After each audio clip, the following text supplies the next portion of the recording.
kondisi kalau pas hujan panas ya banyak. Apanya? Warga setempat, Pak.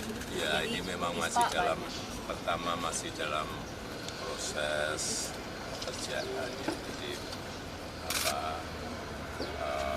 dan kondisi kalau pas hujan panas ya banyak.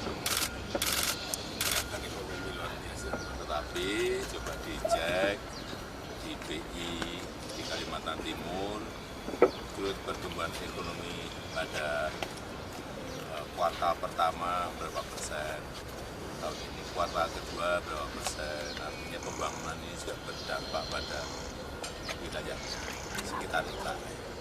Sebelumnya juga Terakhir setahu saya sudah di atas 7, lebih tinggi.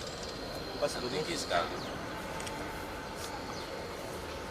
mungkin nggak sih Pak diberi kompensasi atau mungkin ada layanan kesehatan yang lebih intensif untuk warga yang misalnya terkena ISPA?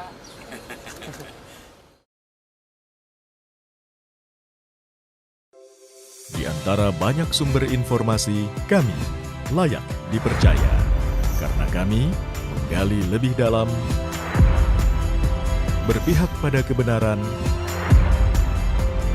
berpegang pada data dan fakta, agar layak Anda jadikan referensi. Kompas TV, independen, terpercaya.